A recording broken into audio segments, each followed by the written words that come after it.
ಕರ್ತನ ಪರಿಶುದ್ಧ ನಾಮಕ್ಕೆ ಸ್ತೋತ್ರವಾಗಲಿ. ಆತ್ಮೀಯರಾದ ಎಲ್ಲರಿಗೂ ಈ ಮುಂಜಾನೆಯ ಶುಭ ವಂದನೆಗಳೊಂದಿಗೆ ಈ ದಿನದ ವಾಕ್ಯದ ಧ್ಯಾನದ ಸಮಯಕ್ಕೆ ಕರ್ತನ ನಾಮದಲ್ಲಿ ನಿಮ್ಮನ್ನು ಸ್ವಾಗತಿಸುತ್ತೇವೆ. ಆತ್ಮೀಯ ಚಿಂತನೆಯಲ್ಲಿ ಪರಿಶುದ್ಧ ಸತ್ಯವೇದದಿಂದ ಎಫೆಸ ಪತ್ರಿಕೆಯ ಆಧಾರದಲ್ಲಿ ದೇವರ ಕೃಪೆಯು ಎಂಬ ಶೀರ್ಷಿಕೆಯಲ್ಲಿ ಈ ದಿನದಲ್ಲಿ ಅಂಗೀಕರಿಸಲ್ಪಟ್ಟೆವು ಎಂಬ ಅಂಶದಲ್ಲಿ ಕ್ಲುಪ್ತವಾಗಿ ನೋಡಿಕೊಳ್ಳುವ ಹಾಗೆ ಎಫೆಸದವರಿಗೆ ಬರೆದ ಪತ್ರಿಕೆಯ 1ನೇ ಅಧ್ಯಾಯದ 5, 6, 7ನೇ ವಚನಗಳನ್ನು ಓದುವಾಗ ಹೀಗೆ ಬರೆದಿದೆ: ಆತನು ತನ್ನ ಕೃಪೆಯನ್ನು ಪ್ರಖ್ಯಾತಿಗೆ ತರಬೇಕೆಂದು ನಮ್ಮನ್ನು ಯೇಸು ಕ್ರಿಸ್ತನ ಮೂಲಕ ತನ್ನ ಪುತ್ರರನ್ನಾಗಿ ಸ್ವೀಕರಿಸುವುದಕ್ಕೆ ದಯಾಪೂರ್ವಕವಾದ ತನ್ನ ಚಿತ್ತಾನುಸಾರವಾಗಿ ಮೊದಲೇ ಸಂಕಲ್ಪ ಮಾಡಿದ್ದನು.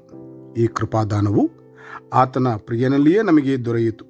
ಈತನು ನಮಗೋಸ್ಕರ ತನ್ನ ರಕ್ತವನ್ನು ಸುರಿಸಿದ್ದರಿಂದ ನಮ್ಮ ಅಪರಾಧಗಳು ಪರಿಹಾರವಾಗಿ ನಮಗೆ ಬಿಡುಗಡೆಯಾಯಿತು.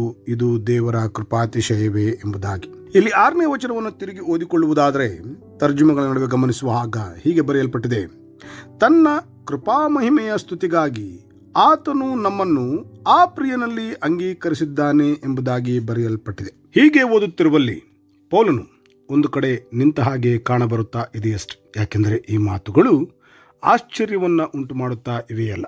ಇಲ್ಲಿ ಕೃಪೆಯ ವಿಷಯದಲ್ಲಿ ವಿವರಿಸುವಾಗ ಅಂತಹ ಕೃಪೆಯ ಅಗಾಧತೆಯ ಪವಿತ್ರತೆಯನ್ನು ಪೌಲನು ತಿಳಿಸುತ್ತಾ ಇದ್ದಾನೆ. ಅಂದರೆ ದೇವರು ತಾನೇ ತನ್ನ ಮಹಿಮೆಗಾಗಿ ಈ ವಿಶ್ವಾಸಿ ಜೀವಿತದಲ್ಲಿರುವ ನಮ್ಮೊಂದಿಗೆ ಕೃಪೆಯಿಂದ ವರ್ತಿಸುವುದರ ವಿವರಣೆಯನ್ನು ತಿಳಿಸುತ್ತಾ ಇದೆ. ಈ ರೀತಿಯ ಅನುಪಮವಾದ ಶ್ರೇಷ್ಠವಾದ ದಯೆಗಾಗಿ ಆತನಿಗೆ ನಿತ್ಯ ಗೌರವವು ಸಲ್ಲುವಂತದ್ದಾಗಿದೆ. ಇಲ್ಲಿ ಆತನ ಕೃಪೆಯ ವಿಧಾನವನ್ನು ಮತ್ತು ನಮ್ಮನ್ನು ಅಂಗೀಕರಿಸಲ್ಪಟ್ಟದ್ದನ್ನು ಗಮನಿಸುವುದಾದರೆ ಆತನು ನಮ್ಮನ್ನು ಸ್ವೀಕರಿಸಿದನು, ಯಾವುದೇ ನಿರ್ಬಂಧನೆ ಇಲ್ಲದೆ ಎಂದು ನೋಡಿಕೊಳ್ಳಬಹುದು. ಆ ಕೃಪಾದಾನವನ್ನು ಹೊಂದುವವರು ನಾವೇ ಆಗಿದ್ದೇವಲ್ಲ.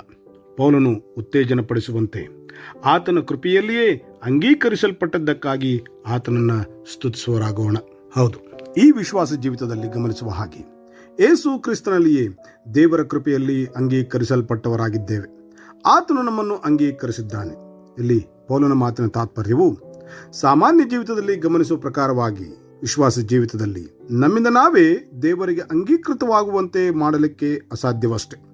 ಆದರೆ ವಚನದಲ್ಲಿ ಓದುತ್ತಾ ಬಂದ ಹಾಗೆ ಆತನ ಅಂದರೆ ದೇವರ ಕೃಪೆಯಿಂದ ಕ್ರಿಸ್ತನಲ್ಲಿ ನಮ್ಮನ್ನು ಅಂಗೀಕರಿಸಲ್ಪಡುವಂತೆ ಮಾಡುತ್ತಾನೆ. ಇದುವೇ ವಿಶ್ವಾಸಿ ಜೀವಿತದಲ್ಲಿ ಸಿಗಬಹುದಾದ ಅಥವಾ ಪಡೆಯಬಹುದಾದ ಒಂದು ನಿತ್ಯವಾದ ಸ್ಥಾನವಾಗಿದೆ. ಅದನ್ನು ಎಂದಿಗೂ ಯಾರಿಂದಲೂ ಬದಲಾಯಿಸಲು ಸಾಧ್ಯವಿಲ್ಲವಷ್ಟೆ.